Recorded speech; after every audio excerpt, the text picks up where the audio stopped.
Selamat malam, good afternoon, ladies and gentlemen. It is lovely to see you again. I'm Farah Wardani, your co-host for this program, Reconnect, Recollect, Connecting Culture, Art, Science through UK Indonesian Museum Collections. Reconnect, Recollect is a series of research seminars and creative laboratory programs that create dialogues and connect expertise between a range of heritage practitioners and researchers from UK and Indonesia, as well as a network of researchers, curators, and artists from both countries. It is made possible by British Council grant Connecting Through Culture 2023, and I would like to give special thanks to Director General of Culture of Indonesia, Museum Budaya and Indonesiana.tv, as well as most especially Science Museum Group London. This is our research seminar series number 1, with practitioners and researchers from Indonesia share research, methods and practices informing new directions in research and museum practice in Indonesia. We are having us here, our speakers and chair, Kathleen Watermichael in London, Nusi Lisabilla in Jakarta, Alexander Supartono in Newcastle, and Sugi Lanus in Bali. Thank you so much for your presence. Before we start, I would like to introduce our chair for this research seminar, Dr. Kathleen Watermichael. Kathleen Watermichael is a historian of medicine and animals and received a PhD from University College London, UCL. She published various articles, very interesting articles, such as a monograph of medieval pets published by Boydell and Brewer in 2012. Her research focused on pre-modern medicine, natural history, and animal-human relationships, including medieval animal toxicology, natural history, and animal-human relationships, including translation of medical and natural history texts from Arabic to Latin, late medieval magic, and animal diseases. She is currently working on a major project with paleogeneticists and archaeologists examining pre-modern zoonosis, focusing on leprosy and plague in animals. Kathleen is the research grants manager for the Science Museum Group, responsible for the development and management of all grant-based research at Science Museum Group's 5 national museum sites. Okay, without further ado, I hand over to Kathleen for sharing this session and also to introduce our distinguished speakers from Indonesia. Over to you, Kathleen. Thank you. Thank you very much, Farah. Thank you for the lovely introduction. Today's seminar, the first in a series on new directions of international museology. The format will be that all 3 speakers will speak one after another, and we will have questions at the end. Due to the number of participants, if you could put your questions in the chat, please. However, if you could refrain from putting your questions in the chat until all of the speakers have given their presentations, so that it does not distract. So I'm delighted to introduce our first speaker. This is Nusi Lisabilla from the National Museum of Indonesia. And Nusi is a head curator and exhibition director there and has been at the museum for the last 24 years. She's a cultural specialist at the Directorate of Traditional Belief and Community, and she's very interested in the study of post-colonialism, particularly on the subject of repatriation, which she gained while examining the Kunst collections at the National Museum of Indonesia. Nusi has extensive experience in curating over 30 exhibitions in Indonesia and abroad, including as co-curator with Peter Carey of the Pamor Sang Pangeran exhibition in 2020 that had to be done online due to the pandemic. And today, she's going to be speaking about the National Museum of Indonesia's new exhibition strategies, exploring the development of new themes with her presentation titled Museums as Agents of Public History, a case study in the National Museum of Indonesia. And so thank you very much, and we look forward to welcoming you and hearing you, Nusi. Thank you, Kathleen. Good afternoon. everyone. Thank you for having me here. I would like to share, I want to share my presentation.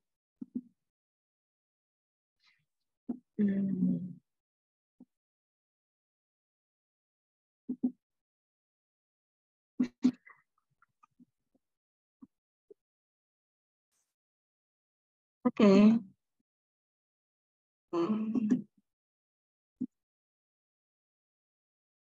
Okay, I will start. For introduction, in recent decades. Excuse me. Yeah? Sorry, Nusi, could you just put your presentation on slideshow? Because at the moment we're just seeing. I try to, but I cannot. I don't know why. Well, if not, if not, we can still see the slides. Don't worry if it's an issue. Thank you very much, and sorry for interrupting. Okay. Thank you. In recent decades, public history has become part of the trend of various regions of the world. In America, public history began to develop in 1960s, while then in Europe and Australia, it began to develop in 1990. What is meant by public history? Nokyasman, a lecturer from Andhras University, from his article entitled Sejarah Publik as an Alternative Career, or Public History as a Career Alternative, quotes Jennifer Evans about several definitions of public history. And I will quote it again here. Public history means presenting historical knowledge for benefit of general public. Public history focuses on the society needs. Public history refers to the work of historians and historical methods outside of academia. Public history works with and for the general public. Public history is history that applied practically. Public history is part of applied history carried out by historians or historical writers from both academic and non-academic circles, whose job is to collect, provide, and present information about the past to the public. Public historians generally work in historical sites, museum, historical society, government agencies, archive, and private sector. The National Museum of Indonesia as a place for historical source plays an important role in disseminating public history. Museum can also be a meeting place for non-academic and academic historians to conduct historical dialogue. Now I would like to introduce our museum, the National Museum of Indonesia. I will tell the story about this museum. Museum terminology in Indonesia began in 18th century with the establishment of Batavia's Genootschap van Kunsten en Wetenschappen, or the Batavian Society for Arts and Sciences, as the forerunner, the National Museum of Indonesia. The society was established on 24th April 1778 with the blessing of the Governor General of VOC, or the trade the United East India Company, Rainer Leclerc. The society aimed to advance the research in arts and sciences. The society later became the basis for the establishment of museum and library with the motto ten nutte van het algemeen, means for the public's interest. Since the society established, it started gathering up the collection, and the members of the society donated their collection. The Batavian Society also actively produced articles, especially research article and scientific journal. Due to the increase of the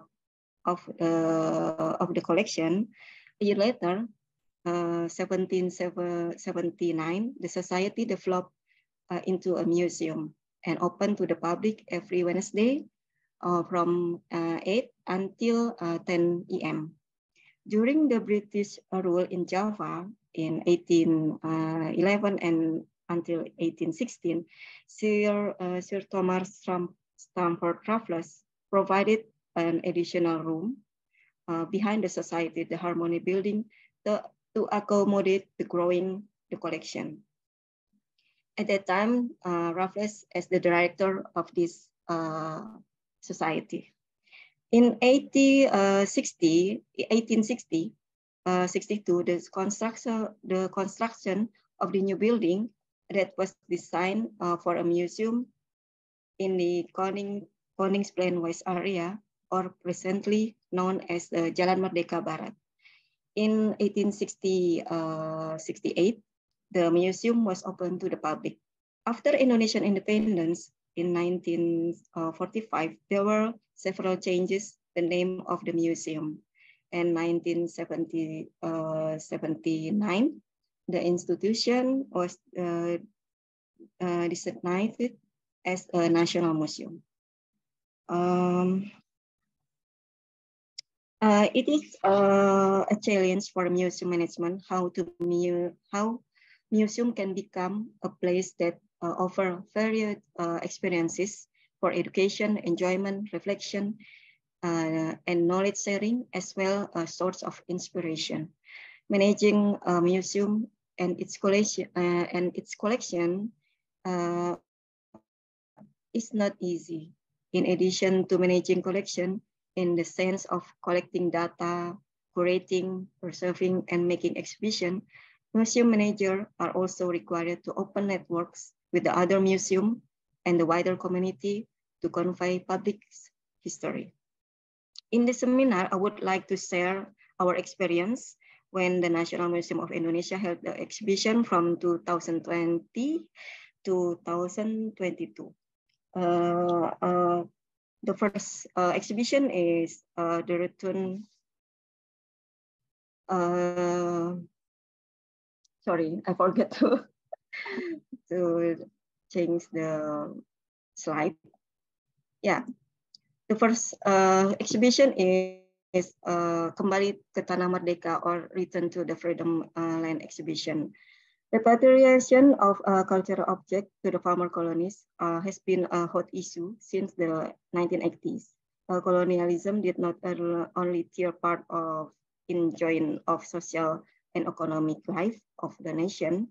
Heirloom and cultural objects were targeted. Some were damaged or even destroyed by the war. Some were looted.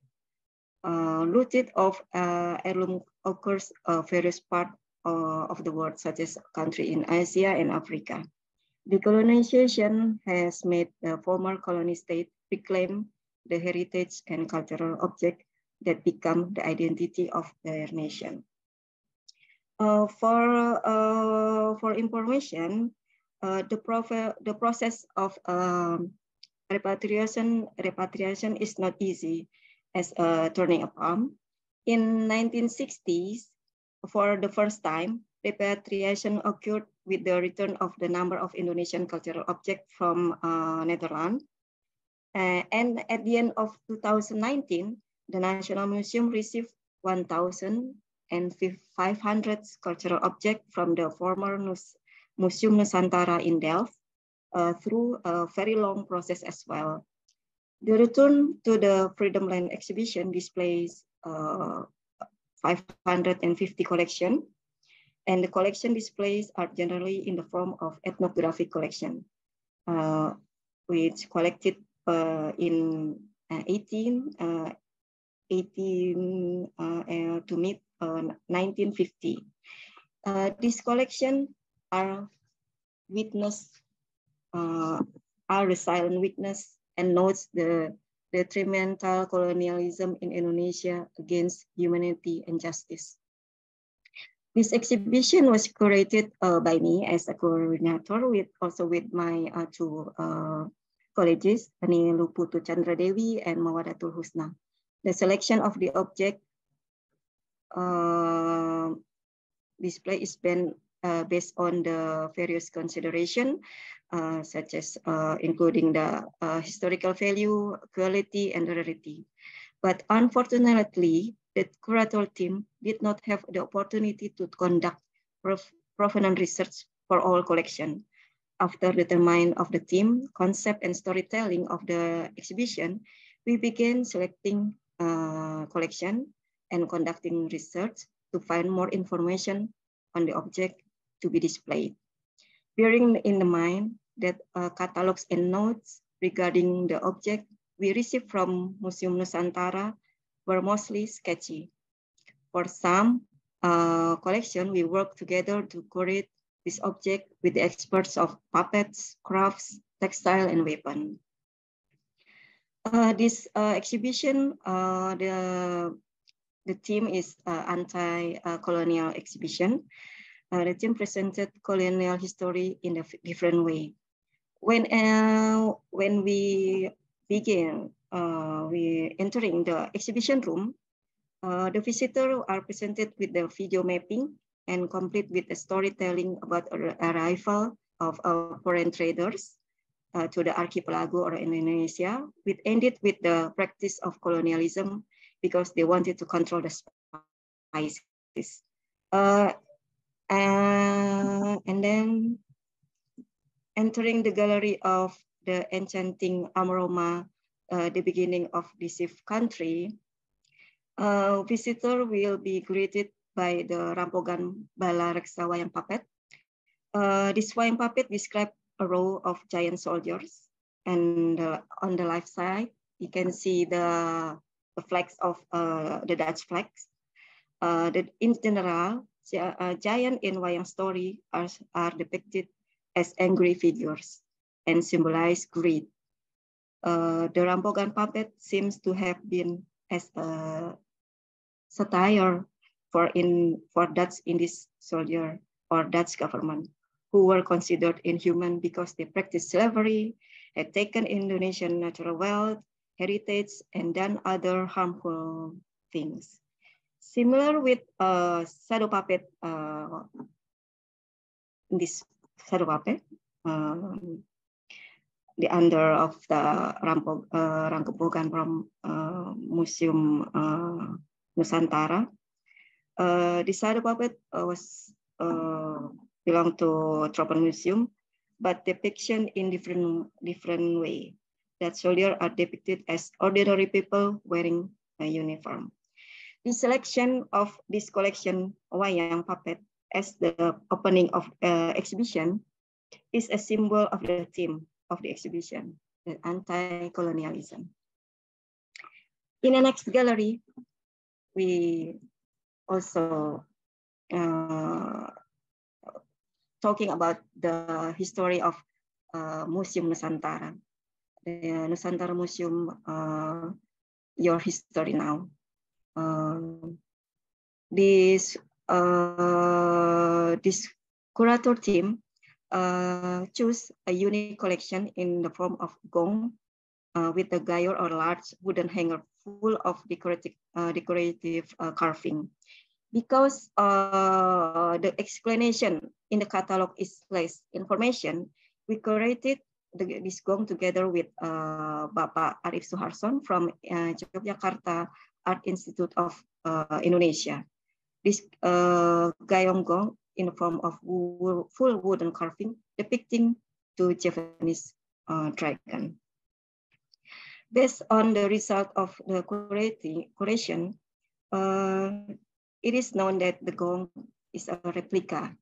You can see the explanation of this gong. It's quite rare gong, and there are only a few gongs like this in the world.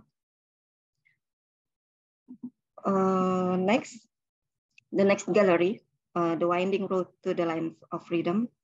One of the collection considered important as the result of repatriation in Makassar is the Makassar style crease. This crease returned to Indonesia first when Prime Minister of the Kingdom of Netherlands, Mark Rutte, during his state visit, handed over the crease to the President Jokowi on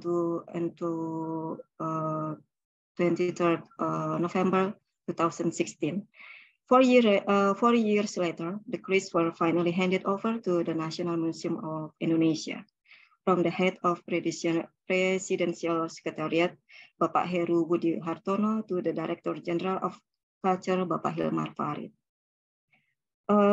Based on the result of curation conducted by the cruise expert Bapak Basuki Teguh Yuwono, it was concluded that the most likely this cruise is a great heirloom from Sumbawa, West Nusa Tenggara, with the combination of the basic shape of the seat centering characteristic of Makassar cruise.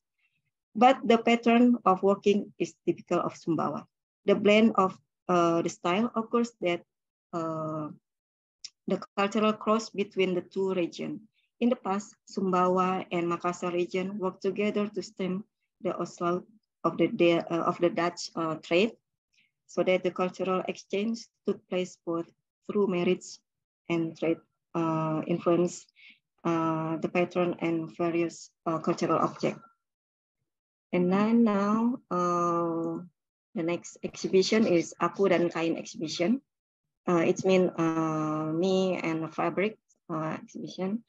Wastra and or traditional fabric has received a lot of attention since batik designated as intangible heritage by UNESCO to October 2009. And then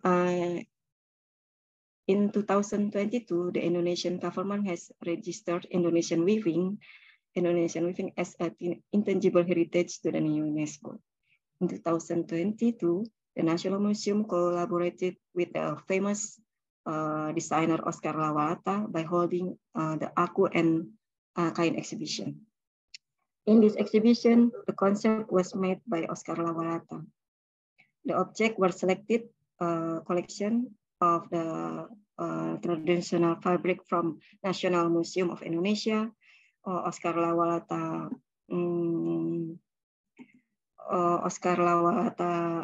private collection, and also the Oscar design clothes, which inspired by the motifs from the National Museum fabric. And this is Museum National Collection. And this is the Tower of Woven private collection of Oscar Lawalata.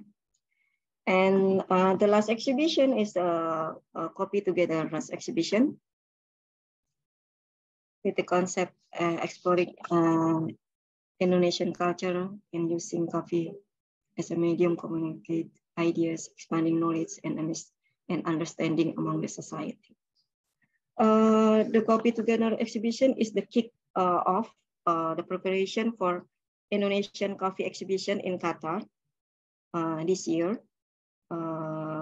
In the event Qatar Indonesia Year of Culture, it will be held in the National Museum of Qatar. This exhibition was the Copy Together exhibition was curated by four curators, Bapak Handoko Hendroyono, Bapak Daru Handoyo, Mbak Farah Wardani, also, and myself as a representative of the National Museum of Indonesia. The exhibition presented coffee as the main theme by exploring historical dimension from colonial period, the independence period to the present. Knowledge and coffee phenomena that have become an important part of society, coffee as one of natural wealth and has become part of Indonesian lifestyles. This exhibition raises hot issues that are developing in society regarding the global environment and sustainability by dividing this exhibition to 5 sub-themes: coffee and art, coffee culture, coffee and us, coffee in the present time, and independence coffee. To create the different atmosphere, this exhibition involved 6 artists, and these artists responded to the sub-themes offered by the curator in the form of series of installation work. This exhibition also involves local museum and abroad, the National Archive, coffee community, the presidential palace in Bogor, musicians, storyteller, and other who enliven this exhibition by sharing knowledge about coffee in various forms of public programs every day as one of the strategic to bring the public closer to the museum.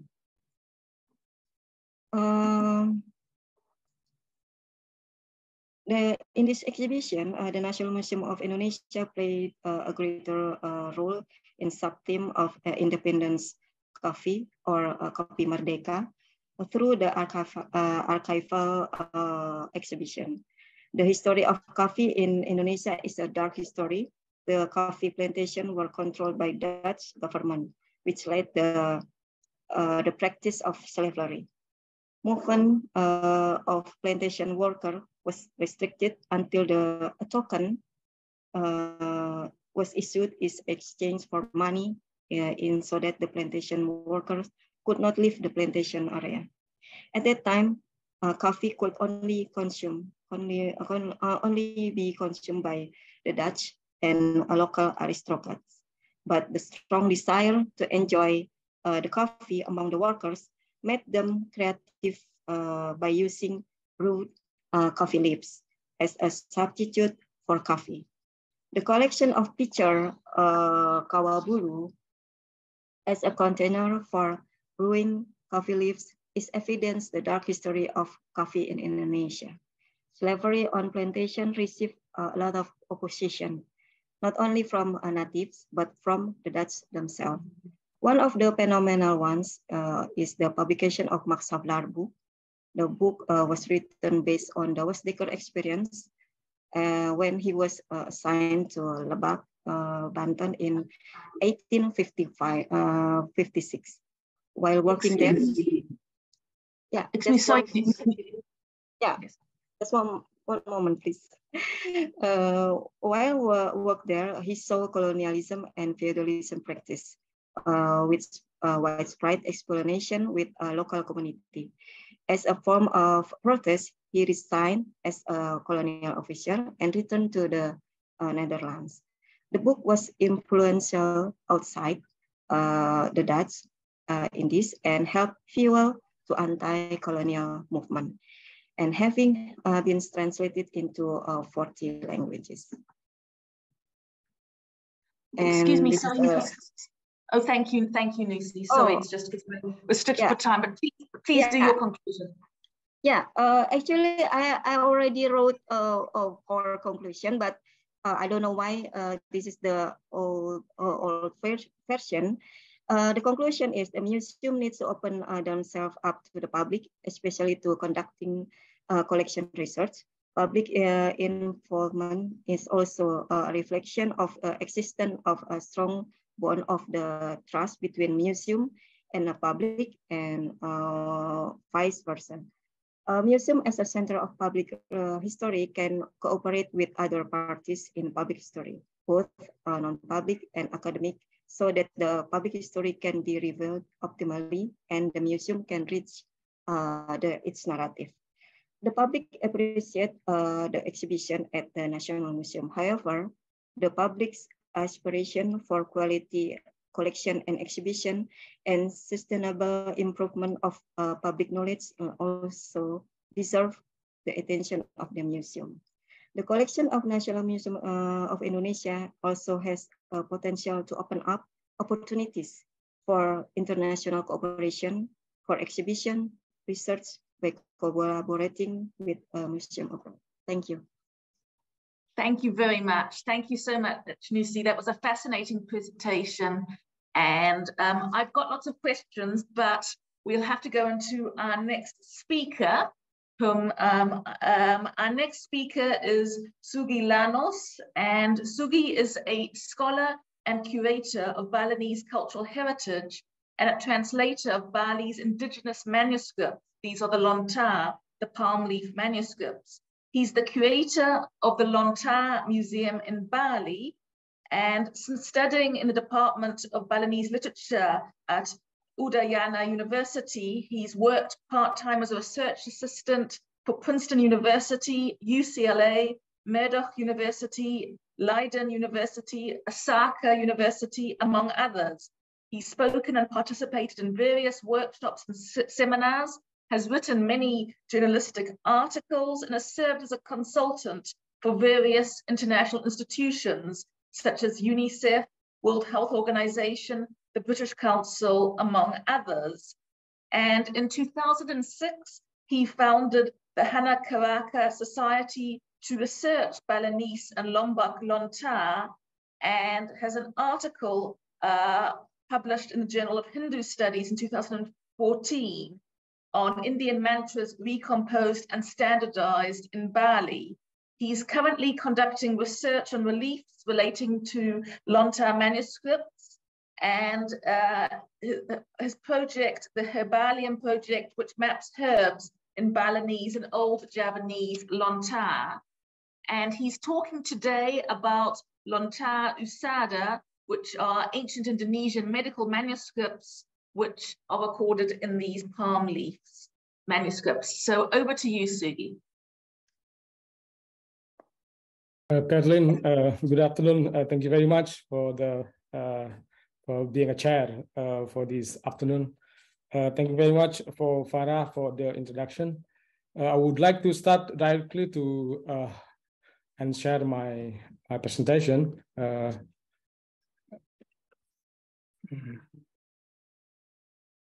Okay, Kathleen, do you see my presentation? Is that okay? We see it perfectly. Thank you very much. Thank you very much, Kathleen. I would like to share my ongoing project, actually, how to put text into practice again. I mean, because the text which contained inside the Lontar manuscript is come from the praxis, yeah, and then written during the kingdom era. My presentation is text to praxis exhibition exhibiting Lontar Usada, Balinese medication manuscript, or remedies manuscript. And this presentation about project that I'm currently working on, just for information, that our museum is very simple museum. It is owned by community, and then we build the museum actually based on the need of how to maintain, how to help local people to protect and to take care of their collection. This is our museum in Karangasem, east of Java, east of Bali, and these are our activities during the night, and talking to the priests, local priests, and inviting them, sharing their knowledge. And basically, this is the purpose of build this community museum is to share the knowledge among the priests and then the society itself. And then this is our activities, 2 hectares of coconut plantation, and then bayan trees. And this is our meeting room, open air meeting room, semi-open air meeting room. Kathleen, if in the future you come to Bali, you should come to our place. Okay, well, when you introduced me that what is Lontar and manuscript, actually this is what I need to explain a bit, because before I jump to the text to praxis, because this morning Farah mentioned me that I have to share a bit on what is Lontar. So Lontar, or palm leaf manuscript, is written tradition found in India and Southeast Asia. In Indonesia, it's found in Java, Madura, Bali, Lombok, and other islands in limited quantities. This manuscript is made by Lontar, or palm leaves, or in Latin, Barasus fabi liver. And this is Lontar. What for the audience that not familiar with Lontar, so we have this kind of Lontar with the illustration and sometimes without illustration, but some of them regarding to if it is talking about something that visual, some of them with a small illustration insert inside the manuscript. And for illustration, this is Lontar Warga Aksara. Warga Aksara is more into phonological and then script, how to write in the correct way. And Warspati Tatwa is the praise manual books, and Batara Uma is the local manuscript on how to take care of temple and other ceremonies. I would like to jump to a bit about Balinese script. Balinese script is used in Balinese manuscripts. Generally, Balinese the script used in Balinese manuscript is generally Balinese script.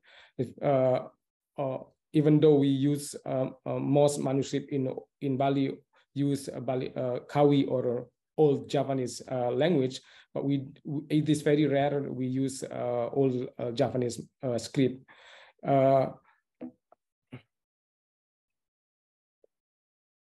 Yeah, this is the way we write. Yeah, and this is just give you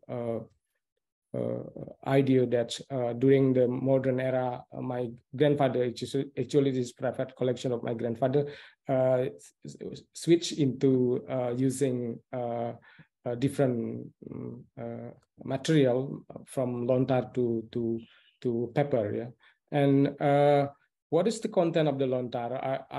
My projects now is how to share the content of the Lontar, specifically the medicine or remedies or usada. Yeah, we call it usada, or text prescription of medicine. Yeah. We have Veda or Sanskrit text inherited in Bali using Sanskrit, Old Javanese, and Balinese. We have mantras, which according to the developed origin in India and Java and Bali. In Kalpa Sastra, teaching, guideline, practical instruction, and explanation of the function of the religious ceremonies. And Agama is now become a religion in Indonesia, because actually this is a genre of manuscript. But Indonesian language now using agama as a religion. Inside the agama manuscript, we have Palakerta, rule of the traditional society, such as Dharma Sastra or Awigawig. Awigawig is the rule of the society in Bali. And Sasana instructional manual on guideline and moral foundation of the course of duty and profession. So this is Sasana, like Sasana of the praise, Sasana of the king, and Niti, the teaching concerning law and regulation used in Java and Bali Kingdom era. So and then this is part of the thing that we now preparing an exhibition. Wariga. Wariga is the knowledge about astronomy and astrology, a good and bad calculation of days to use for agricultural guidelines, travel, ritual or upakara. Tutur, generally in form of upadesa, dialogue between guru and shishya, teacher and the follower and the student, containing philosophical teaching, knowledge of the macrocosmos and microcosmos, and etc. A Kanda on linguistic, building, mythology, and specialized science, meaning that sometimes it is witchcraft, sometimes this is how to conduct white magic, etc. And Usada, we would like to share how to put the text of Usada into the practice again through an exhibition that we prepare now. Usada is traditional medicine, herbal remedies, healing mantras, and black magic as well. Of course, we have white magic, which means that you can heal or you can protect people from the black magic. And Itihasa is one of the part of our collection, contain Parul, Mahabharata story arranged in prose, and Kakawin, a tembang or song in the metrum of ancient India and ancient Java. Kidung, it is another kawi or a central ancient Javanese tembang or song, and Geguritan, literature composed in with tembang, with the metrum of song like Sinom, Pangkur, dan Danggul, etc. But we have another collection called Babad. Babad is contain historical genealogical origins, text about the kingdom family, the priest family, and royal or baronial circle. Riwayat, historical elements, and pengeling-eling, the record of individual kings, priests, and ancestors, containing years and events. So we have a vivid records on one family, a king and royal family, but mixed with the mythological way of writing. When we mention historic, meaning that historic contain full of mythology. And Tantri, cerita or story derived from Sanskrit literature. It is like 1001 night story, some Arabic story, something like that. And folklore as well. And the Lampahan is consists of plays used in Gambuh performance, Wayang, Sedupapat performance, Arja theater, and so on. What is we really need to exhibit in our place is the Lontar Usada, because this is the post-pandemic era, or maybe still in the pandemic era. So we would like to share this knowledge to the young generation. The Lontar Usada is the Balinese traditional medication therapy prescription manuscript, which is not so many people, even in Bali, knows the content and know how to take care of this knowledge. How we don't know how to transmit or pass this knowledge to the next generation, or even to my generation. So this is just a brief sharing on what is the content of the manuscript. It is this manuscript saying that this Iki Usada Dalam, meaning that this is the Usada, the manuscript of medicine belong to the royal family or the king, yeah, and how to take care of the plague during the royal or the kingdom era, etc. Mostly Balinese traditional medication therapy and prescription or Usada manuscript generally contain collection of the name of the disease, medicinal substance, how to cure diseases, and some manuscripts are in the form of narration containing characters, setting, themes, and literature language, such as Panugrahan Barada, with the setting of 11th century of Java, and Taru Pramana as well, 11th century of Bali. The trees and the priests talk each other, so it is like a narrative, yeah, and contain characters. This is what we have in our place, and we have like at least 250 manuscripts contain herbal and traditional Balinese traditional remedies. This is the title of the manuscript. I can share. Actually, I share it to Farah. If you would like to read it in detail, then you can read.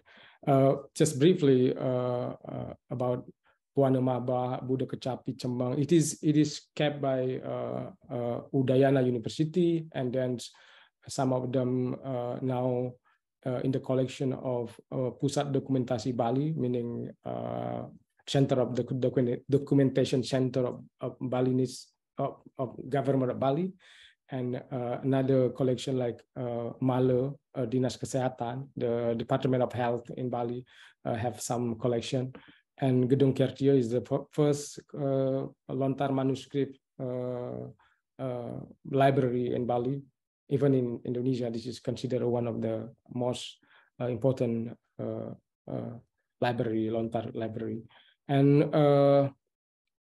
also we have some collection at another universities in Bali.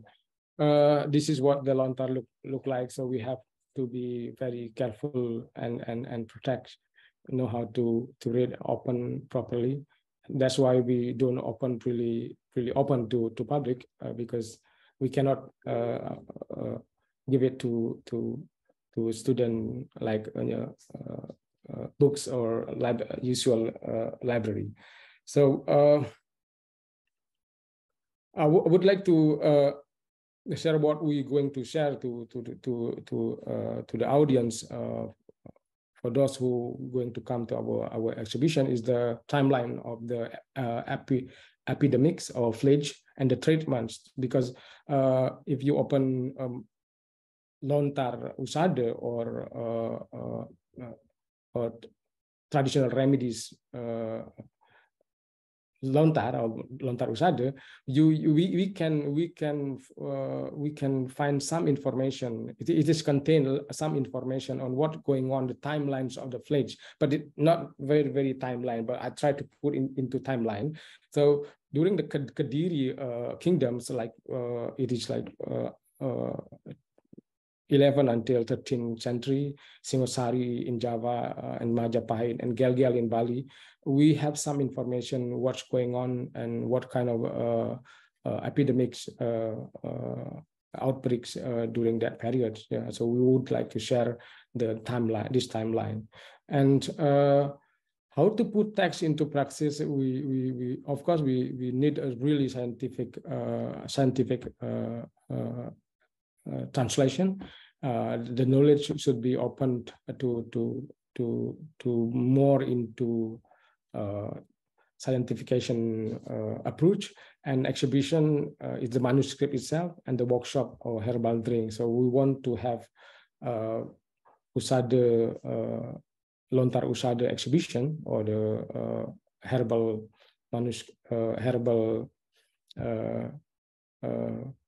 medication manuscript exhibition, and then telling the people that this is the text and this is the practice through exhibition, through workshop. So we are going to have exhibition, and then at our place we're going to have a workshop, inviting my grandma and my mom generation to be part of the project. So this is what we prepared, and then we try to compare between the text and the practice, and we want to have the workshop itself is the main target of our exhibition. I think that's what I can share to you and all the audience for this afternoon. I would like to give the time again to Kathleen. Please, Kathleen. Thank you very much. Thank you very much, Sugi. That was absolutely fascinating. And as a historian of medicine, it was very much to my own heart. So we will now move on to our third speaker, and this is Alexander Supatono, and he is an art historian and a curator specializing in modern and contemporary art in Southeast Asia, and is a faculty member at the School of Creative Industries at Edinburgh Napier University. And recent curatorial activities include Post-Colonial Photo Studio 4 in Dhaka in 2017, and Flame of Solidarity presented at Kassel in 2022. And his latest publications include a co-edited book, Doloroso Sinaga, Body, Form and Matter, in 2020. And he's presently one of the principal investigators at the Getty Research Institute's Photography Unbound project that explores computational methods to analyze large collections of digital images and how to apply computer vision to art historical questions. and his speciality is colonial photographer, and he'll speak to us about deconstructing Indonesia's colonial photography archives, digital art history, and the decentralization of heritage context. So very happy. Please do start, Alexander.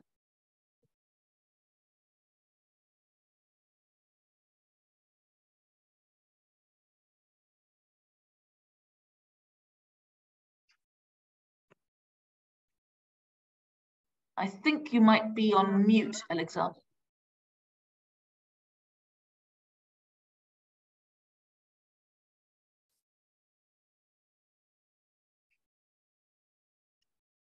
At the moment, all your slides are quite small.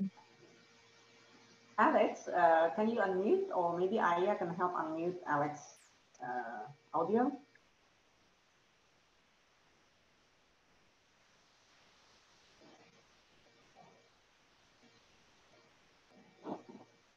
Can you hear me now? Yes, we can hear you now. Yes, okay. Do you see my screen?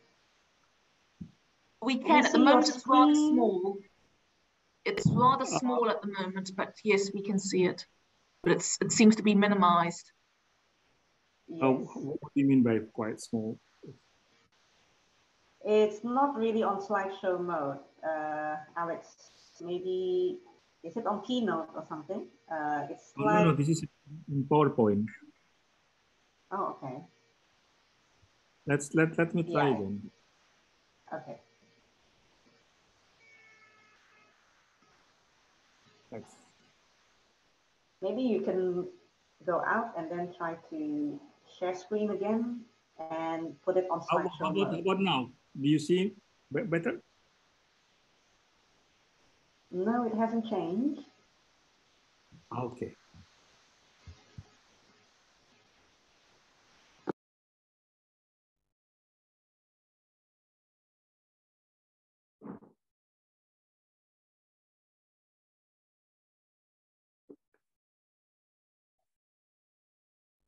I think... Yes, now this is much better. Yes, now we're seeing it. Yes. All right. Okay.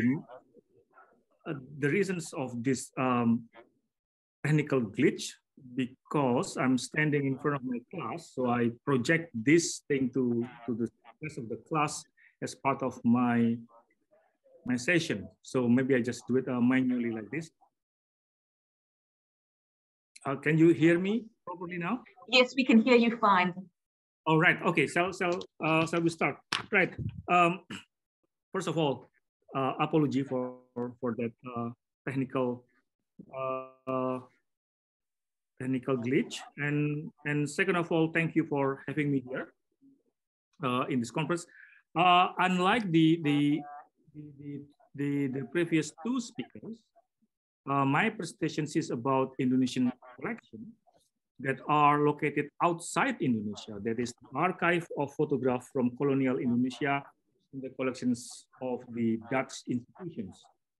So through my experience researching the material since 2006, I will reflect on how the digitalization process of photography collections changed not only the way we research this material, but also how their digital availability and visibility on the internet might change our understanding of the materiality and physicality of the 19th and early 20th century photographic materials in the context of the 21st century. And this will have a significant consequence if we connect this with the idea of setting heritage, decolonized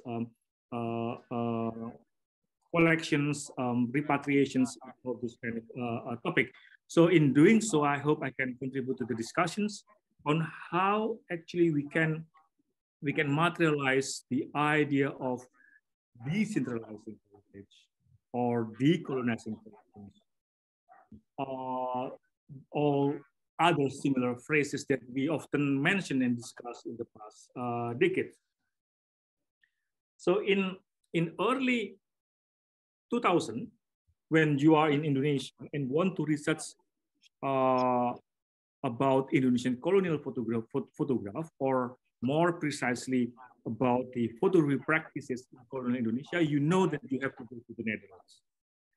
Although Tropen Museums, the holder of the largest collections of Indonesian colonial photographs, already started to digitize their photo collections from early 1990s, the online accessibility of these digitized versions was not fully operational until early 2010s, when the internet became viable to conduct online visual research. When you add the availability of high resolution materials in the equations in order to examine the details of photograph, we are talking about a much more recent period of time. I know very few European institutions that make their photo collections publicly available in this format, in the high-res format for free.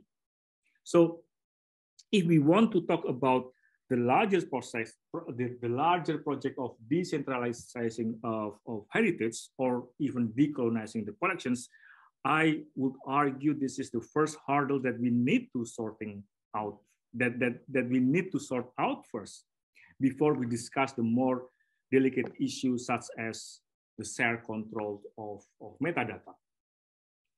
So digitalizations, online visibility, and availability have solved so many issues, as well as create new ones, namely, quote unquote, the loss of physicality and materiality in the digitalization process. Obviously, of course, this is not a novel problem. We all know about it since we start to digitalize the print, the photographic prints. However, after more than 30 years, when the whole process kicked in many European institutions with considerable numbers of 19th century and early 20th century photography collections, that was 30 years ago. So after more than 30 years, the persistent problem in identifying and resolving that loss in the digitalization process in itself has become an issue. Yeah. For example, as we speak, the Tropen Museum that is now part of the Wereldcultuur Museum in the Netherlands, they are in the process of re-digitalize their entire photographic collections. Here we are talking about more than 2,600 albums, 325,000 photographs, 120,000 negative, 36,000 slides. So it's a major endeavor, and it's very expensive as well. So the primary reason for this large and expensive project is not that they identify mistake during the first digitalization process in the 1990s, but more crucially, that mistake were unforeseen as the technology and the rapid development of scholarships in the field pose new problems and identify previously unaddressed issues, from the technical ones, the format of the digital file, the whole leaf of the album page need to be photographed, the sequence of individual photograph within the page or within the album, that kind of technical problem, to the non-technical ones. For example, the issue of the data ownership. Do archives still exclusively own the digital versions of the photograph, as well as about access and about control? So Simon Tanner from the King College, he did a research about 10 years or 12 years ago about the impact of digitalizations of photographic heritage. So he looked at how museums and collections holders can cope with the digital revolution and adapt their business models to it. So one of his findings that I find it very, very interesting is the amount of money that the museum need to pay for someone to look after this kind of fee. If you want to buy 5 megabyte size, you need to pay 5 quid. You want to buy the poster size, you need to pay 20 quids. So the amount of money to employ this person is much larger than the actual money that they receive from this kind of fee. So that's something that we need to consider in this respect. So in other words, turning prints, the actual artifact, the physical photograph, into JPEG files or even TIFF files and making them open access in the internet is the easy part of the job. But changing the paradigm from tangible to intangible archival object, that's the real deal. That's something that we tried to resolve in the past 20 years, but yet again we face almost similar kind of problems. So on the slide, on the top you see a Javanese gentry in a card deficit format, and the bottom is the Balinese army officers in the glass negative formats. So the website provide very complete information about the materiality of these digitized objects. But even those very complete information will never adequately replace the seeing experience of the actual object.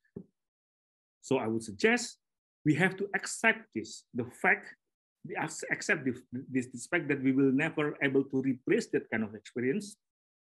And therefore, we stop trying to substitute what is missing in the digital versions with technological solutions. We accept the fact that the physical photograph and its digital versions are two different things. Although they are interconnected, one doesn't merely substitute of the other. So that's what I meant by the change of the paradigm. So in this line of arguments, the transformations from printed photograph to their digital versions, therefore, require the change of paradigm in understanding how these two versions of the same photographic imagery operate. So in 1997, photo historian Geoffrey Bachens remind us that, I quote, in order to see what the photograph is, quote unquote, of, we must suppress our consciousness of what the photograph, quote unquote, is in material terms. So the transparency, as we know, of the medium of photography, as we know, is so clear that the image and the objects merge. So we stop differentiate between the of and the is. So there is no image, there is no print, but there is only photograph. But that was an argument 30 years ago. So I would say, after almost 30 years, Bachens' argument is not enough anymore. In my opinion, in the digital era, it is not only about the of and the is, as the is never exists. So there is never exists the materials of the photograph, the materiality of the photograph. It is only about the of, because the is immaterial and intangible digital entity. So this certainly is the case for the digital native, like my student who sit in front of me. That for them, photograph is always the of, not about the is. So for them, photograph's physicality is not the most relevant one. Photography is not a material entity, but digital one. This, as I've said, requires change of paradigms. So I want to show how this change of paradigm. So since a year ago, I participate, as Michael said, I was introduced. I participate in the Getty Research Institute's digital art history project entitled Photography Unbound, which essentially aims to teach the machine what we, photo historian, want to the machine to see. So what the algorithm should identify. In my case, is the patterns of archaeological monument depicting 19th century archaeological monument depictions in the 19th century photograph of Japanese antiquity. Is what I meant by the pattern is the perspective, the compositions, and also the human presence in this photograph. So by performing specific tasks, which are formulated based on our experiences examining the physical materials, we design the machines to enable us to work with the large numbers of photographs, which is the nature of working with photographic material in any case. Because if we remember the reproducibility of the photograph, whenever we researching photograph, we always deal with large number. We don't deal with one or with a single object. So, but more importantly, this computational process should enable us to ask different questions, to ask different photo historical or art historical questions.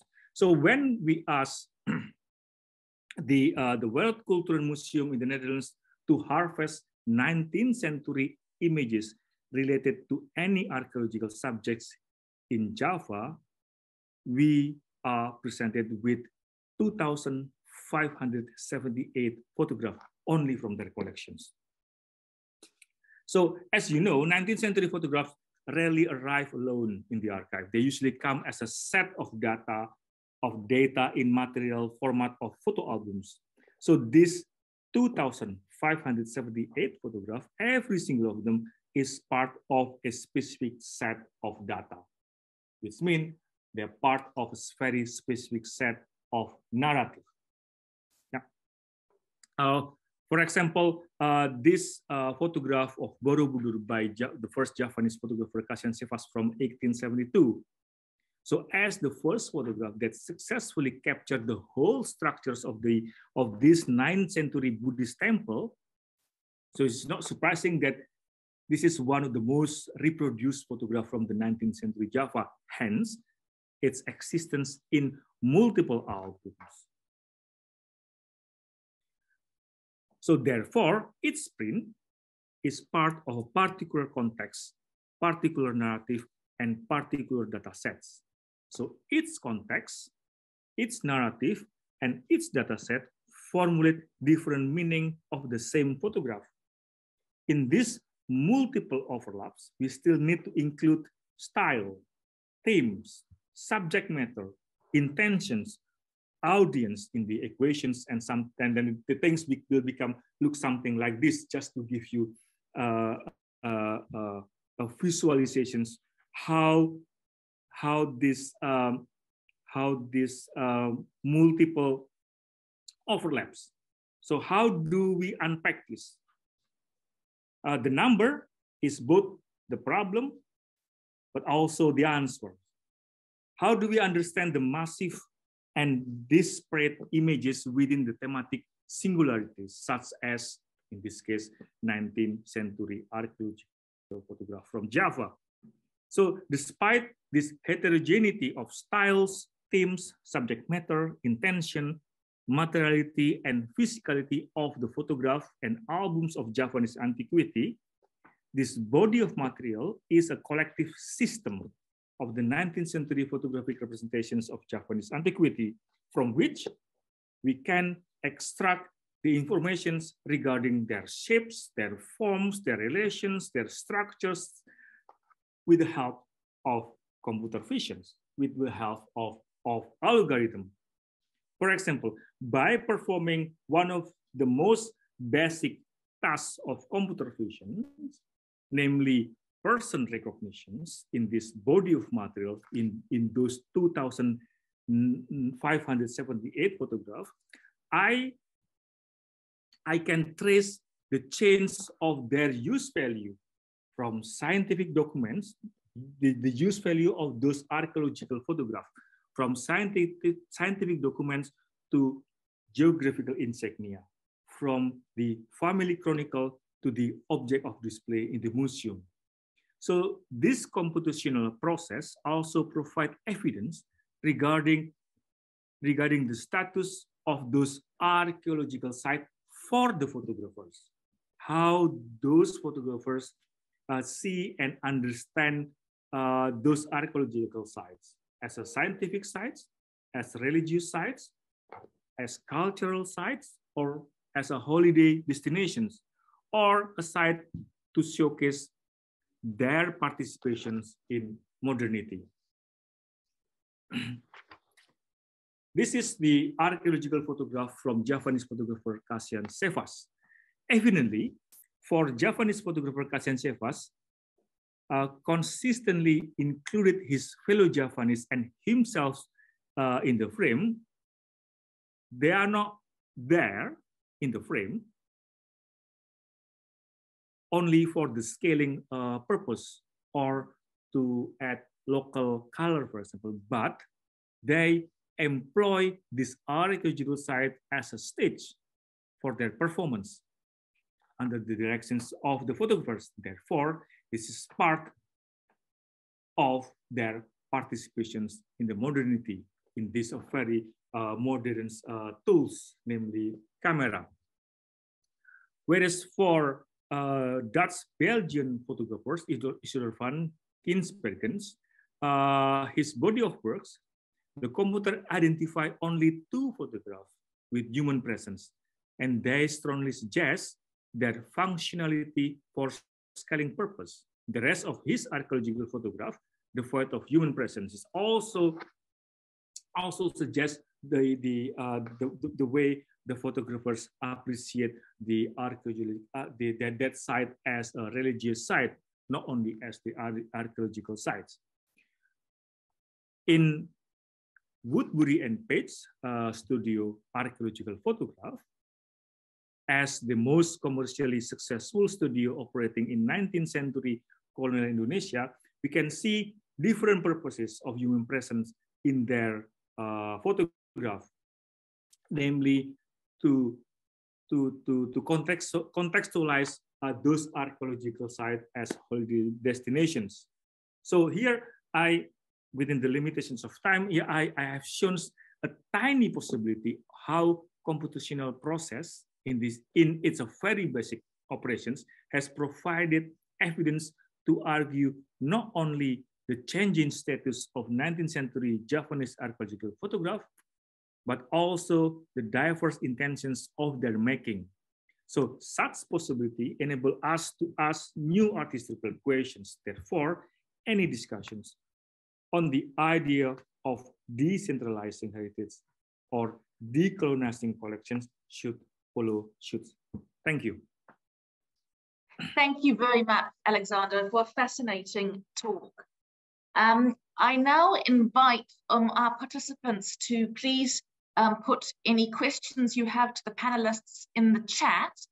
And while you're doing this, I will use host privilege to ask some questions. First, a question for Sugi Lanus. Hello, for your work on the Lontar Usada. And this is just, by the way, just a question because I'm a medical historian. In the text, in the medical texts themselves, are there, because you mentioned that they reference herbs, that they might reference historical events, but are there any references to named medical practitioners or medical authorities, or do the texts just deal with the recipes themselves?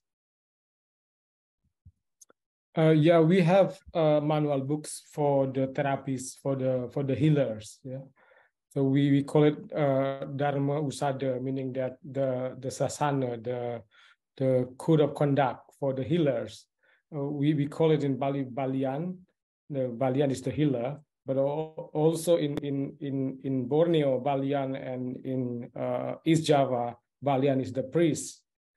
For the Hindu society in the area, and also in the mountain area in Bali, we have some Balians and priests, not only healer, but in the coastal area in Bali, we call it Balian, meaning that healers. Yeah, healer with ritual practices and also mix herbs and giving mantras, a mix between placebo and then herbal remedies. Yeah, so we mix together everything, and sometimes we prescribe, give instruction how to tackle, how to cure through some ritual, not only herbal. So and we have at least like 5 manual books for the healers, and but unfortunately it is like the school is not here. I mean, how to transmit and how to share knowledge, how to diagnose. I learned from my grandfather, but it's not really comprehensive, but only based on the oral tradition. It's not really become part of the daily practice now in Bali. But we still have some Balian, which is properly know how to give you curative and then preventive herbals. Yeah. Thank you very much, Sugi, and that's really sort of wonderful. Just questions in the chat. A question for Nusi, which is how does the National Museum of Indonesia maintain the repatriated physical artifacts, and what's the government's main concern from the repatriation activity, and how about the effects to repatriate human remains or related artifacts connected to racial science, such as Nia's heads? And these are in the chat, if it's just helpful. But if you could perhaps shed some light on those, Nusi. Yeah, okay, thank you. Actually, National Museum of Indonesia, before the repatriation, we already prepare for the new storage with the good facility, and we already have many conservators recently, maybe about 15 conservators who are responsible for this object. So before that, we prepare everything, the humanite, the place, the storage, and the security. All we prepare about that.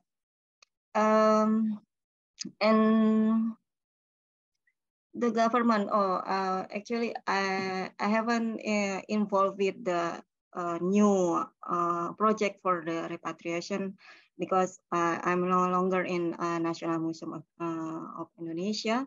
So maybe for the about effort to repatriate human remains, Ibu Sadia Bonstra, the third seminar, maybe can explain about that. That's because she right now research for this human remains from Nias. Thank you.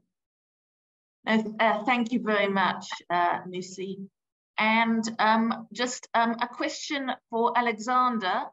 And this is, by the way, Alexander, it's in the chat. So that it's, what do you think about the double standards of the KITLV digital library accessibility? They only provide small files to be downloaded by the public, but can give large sizes if we put in an effort of processing zoomed in screenshots from the preview. Can't this practice lead to ownership issues? I think that's not a double standard as such. It's just the ignorance of the technical possibilities. So what is the point to only make the digital files download only be able to download it in small format, and if people can do different kind of technical method to get the larger format. So that's what I try to argue. So actually, what's the point not to release the large enough format to enable us researchers or people with a very very specific interest to examine the photograph in details. That I think that's the way some institutions treat their digital artwork. They use the same logic the way they treat the actual artifact, the non-digital one. So many research already proven that actually it's not worth it to pursue, try to get money by ask people to pay to when they download the larger image. The Rijksmuseum Museum, for example, they provide all the images that they have in high resolutions free for publics. Surely in this day and age, what is the point to hold them? Except, of course, there are some images that potentially have ethical issue. For example, images of the victim of wars, images that might trigger some different problems, of course. But photograph for example, of the landscape, photograph of the studio portraiture. What's the point? I think that's not a double standard. I think there is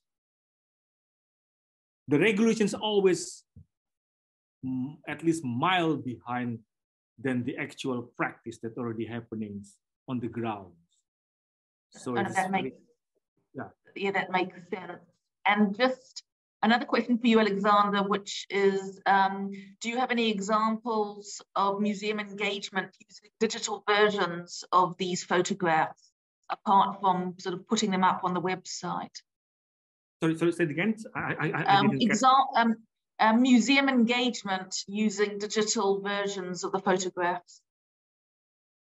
Like, apart from just putting them up on the website, what other ways are these collections engaging with people? Well, the most obvious strategy in this respect is by what they call as crowdsourcing, when they provide the photograph and invite the public to provide information about a certain photograph, and the museum try to compose these informations into that kind of thing. But more and more museums try to create what they call as the digital engagement. So they make some kind of interactive feature in their digital collections. But that's, in my opinion, that's not in the hand of the museum. That should be open to the public, and in order to do that, they should make their high-res files available for the public for free to begin all of those things. And more and very few, but slowly the numbers of museum to put their digital collections, high resolutions online, increasing every year. In my myself. Nusi and Alexander. Sorry, I can't. Hello, sorry. A joint question for both Nusi and Alexander. And the question is, what do you think about hybrid repatriation?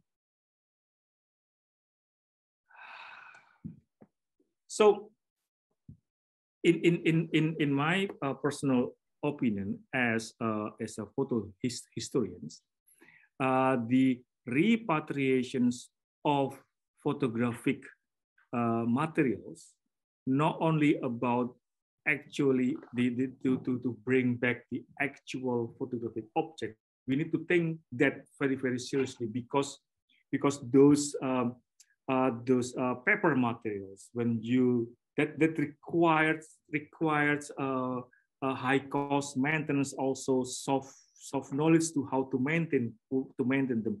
While they are in the process of preparation, I would argue the hybrid repatriations means the share controls of the metadata. So what you put as information in that digitalized versions of those photographs, we should find certain mechanism where the feeding of those metadata will also through the process of consultations from all parties, not only from the part of the museum. That become a hybrid, because it's not only make it available, that make it them available online in high-res. That's the very first step, but the most important, the next step and the more important one is to this share control of the metadata. I know this logistically very, very difficult, but we should start with that. Yeah.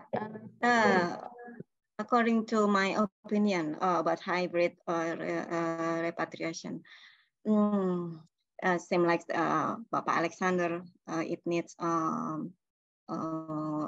cost for especially for manuscript, so that when British library repatriation the digital manuscript to the Yogyakarta,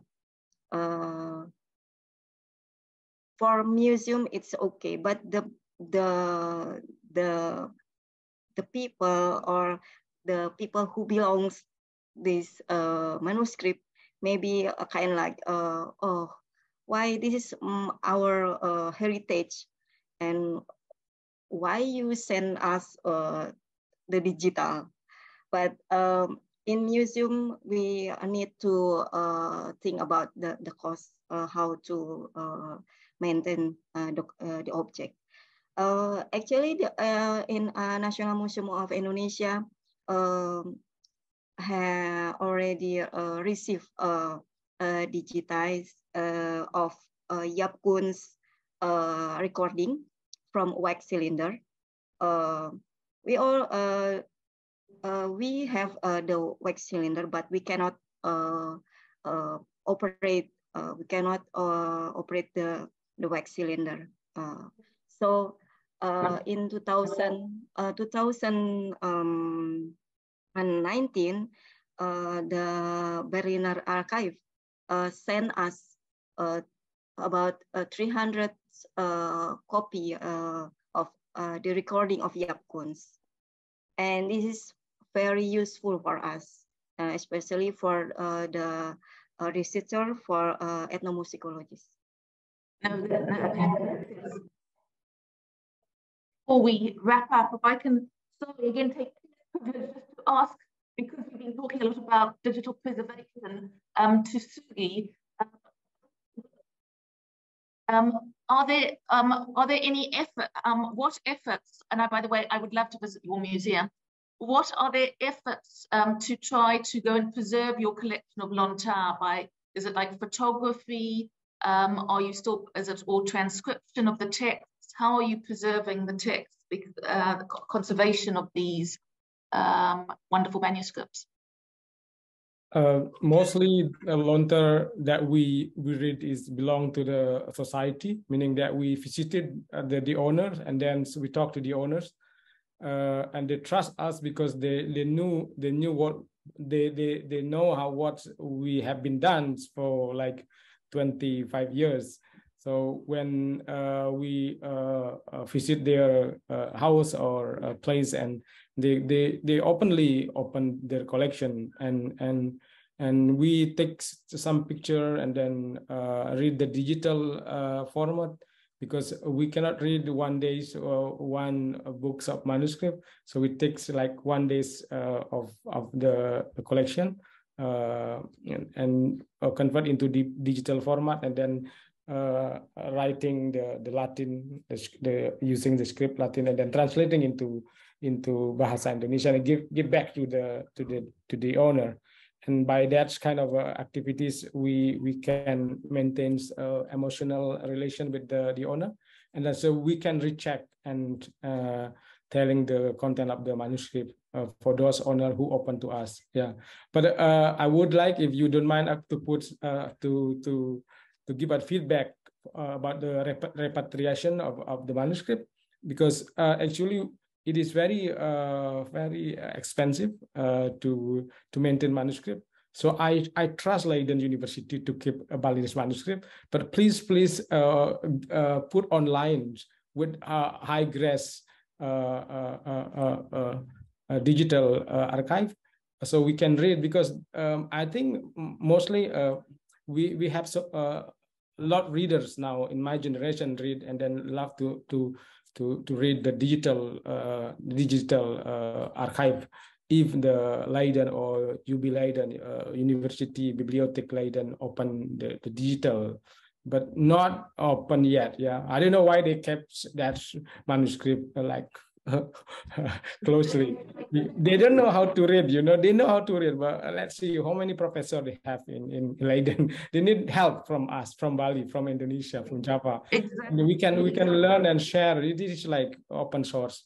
You can learn the exactly. Content, yeah. No, I couldn't agree more. We need more. If we can't access the originals, need digital copies. Anyway, I want to thank all our three speakers and sort of metaphorically applauding them all, and for these three different but fascinating presentations. And I will hand the floor over to Farah Wardani to close today's seminar session.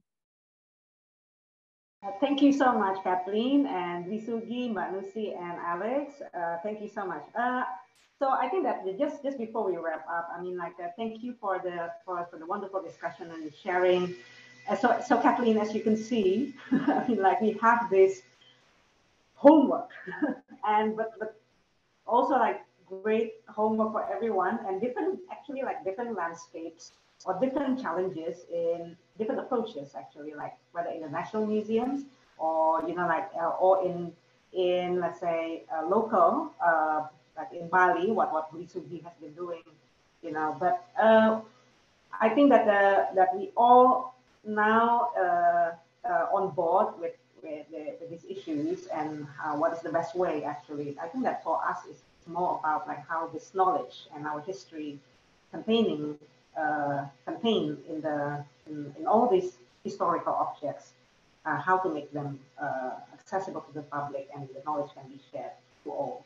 I think I could mention as well, like in the Science Museum, there's also like this fascinating project called Congruence Engine, which actually also touch upon about creating platforms for accessible, of how members of the public can actually create, or researchers can create new narratives from historical objects. And we are also at Recollect, we are going to have like a creative laboratory with Stefania Zardini, who's one of the members of the Congruence Engine project as well, to update you.